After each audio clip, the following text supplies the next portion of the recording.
Hi friends, good evening. ఇప్పుడు విషయం ఏంటంటే, ఈ యొక్క వీడియోలో నేను చెప్పబోయేది ఏంటంటే, మార్గశిర మాసం వచ్చేస్తుంది కాబట్టి మనము మార్గశిర లక్ష్మీవారపు పూజ అనేది మనం చేసుకుంటాము. ఈ మార్గశిర లక్ష్మీవారం అనేది 5వ తారీఖు ఫస్ట్ వారంగా వచ్చింది ఈ నెలలో, డిసెంబర్ నెలలో. దాని గురించి మనం చెప్పుకుందాము. ముందుగా అసలు పూజా విధానం, అలాగే మనం పెట్టే నైవేద్యాలు, వాటి గురించి చెప్పుకుందాము. ఈ కథను నేను నెక్స్ట్ వీడియోలో అప్లోడ్ చేస్తాను. ఈ వ్రత కథ అనేది ఒకటి ఉంది, దాన్ని నెక్స్ట్ వీడియోలో నేను అప్లోడ్ చేస్తాను. ఓకేనా friends, please first of all my channel like, share, subscribe and comment.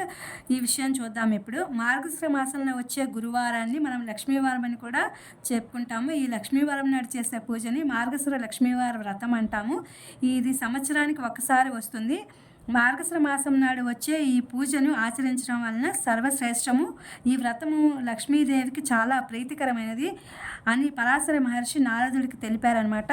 మార్గశిర నెలలో లక్ష్మీ పూజ చేసుకుని ఈ వ్రతమును ఆచరించడం వలన రుణ సమస్యలు తొలగి శ్రేయస్సు, సంపద మరియు ఆరోగ్యం కలుగునని విశ్వాసం.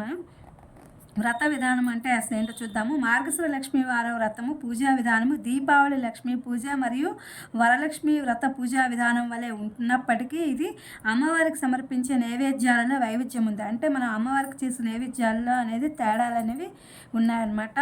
అట్లాగే మార్గశిర నెలలో వచ్చే అన్ని గురువారాలలో ఉదయమే నిద్రలేచి ఇల్లు శుభ్రం చేసుకుని తలంటి స్నానం చేయవలను. తలంటి స్నానముకు మనము కేవలం కుంకుడుకాయలని మాత్రమే ఉపయోగించాలి. షాంపూలు అలాంటివి మనం ఉపయోగించకూడదు. అలాగే ప్రత్యేకించి ఈ పూజ ముగిసే వరకు కూడా తలకి నూనె రాసుకోవడం కానీ, దువ్వుకోవడం కానీ ఇట్లాంటివి ఏం చేయకూడదు. చక్కగా అలంకరించబడిన లక్ష్మీదేవి అమ్మవారి యొక్క ప్రతిమను, చిత్రపటమును, చిన్న విగ్రహమును పూజకు సిద్ధం చేసుకోవాలి.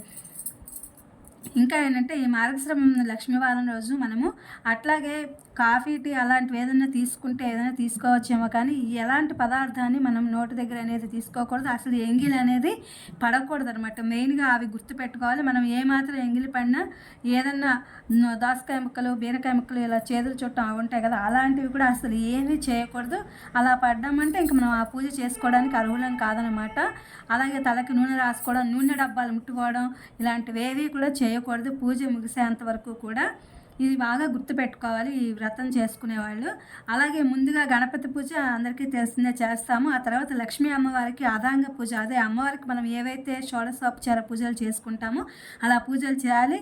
విష్ణు అష్టోత్తరము, లక్ష్మీ అష్టోత్తరము ఇవన్నీ చదువుకుని మార్గశిర వ్రత కథను కూడా చదువుకోవాలన్నమాట. ఈ కథ ఉంది, నేను మళ్ళీ ఇంకో వీడియోలో పెడతాను దీన్ని. ఆ కథను చదువుకుని అక్షంతలు శిరస్సును ధరించాలి.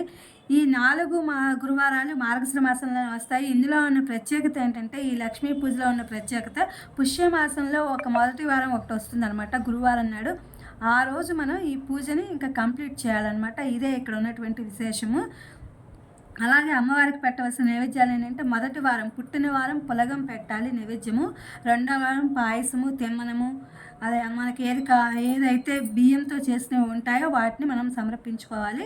మూడో వారం వచ్చేసరికి అట్లు, అప్పాలు, చలిమిడి. మూడో వారం ముద్ద కుడుములు అంటారు, అవి పెట్టాలి. చలిమిడి, అట్లు, అప్పాలు మన ఇష్టం ఏదైనా సరే ఈ మూడింటిలో. 4వ వారం వచ్చేసి చిత్రాన్నం, గారెలు అంటే పులిహోర అలాంటివన్నీ కూడా చేసి పెట్టాలి. 5వ వారం పూర్ణం బూరెలు. 5వ వారం పూర్ణం బూరెలు అని చెప్తారు, కానీ 5వ వారం ఈ వ్రతానికి ఉద్యాపన అంటూ కూడా ఏమీ ఉండదు. మనం ప్రతి సంవత్సరం మార్గశిర మాసం వచ్చిన ప్రతి సంవత్సరం చేసుకోవడమే. అట్లాగే 4 వారాలు నైవేద్యాలు సమర్పిస్తాం. మనం 5వ వారం ఏం చేస్తామంటే, పుష్యమాసం నాడు వచ్చే గురువారం నాడు 9 రకాల ముక్కలు వేసి పులుసు ఒకటి ప్రత్యేకం అనమాట, దాన్ని పెట్టాలి. పూర్ణం బూరెలు పెట్టాలి. అమ్మవారికి పూర్ణం అనేది నివేదించాలి, పూర్ణం బూరెలు. అట్లాగే ముత్తైదువుల్ని పిలిచి మన తాతకు తగ్గట్టు, మన దీనికి తగ్గట్టు తాంబూలాలు అవన్నీ ఇచ్చి వాళ్ళకి భోజనం పెట్టాలి. అది మన ఓపికని బట్టి మనం చేసుకోవాలి, లేదా మన ఇంట్లో అయినా ఇది చేసుకోవచ్చు. అలాగే భోజనం పెట్టాలని కూడా లేదు. అలాగే ఉద్యాపన కూడా ఏం లేదు. మనం ఓపుకున్నంతకాలం, మన ఇష్టము ఇంట్రెస్ట్ ఉన్నంతకాలం ఈ యొక్క పూజని మనం చేసుకోవచ్చు. దీని యొక్క వ్రత అనేది, కథ అనేది నేను నెక్స్ట్ వీడియోలో పెడతాను. ఓకేనా ఫ్రెండ్స్, ఇది మీకు లక్ష్మీ వారాలు వస్తాయి, మార్గశిర లక్ష్మీ వారాలు, అందుకని తెలియచెప్పాలని ఈ యొక్క వీడియోని నేను అప్లోడ్ చేస్తున్నాను. Please my channel like, share, subscribe and comment. Thank you for watching. Thank you for our support.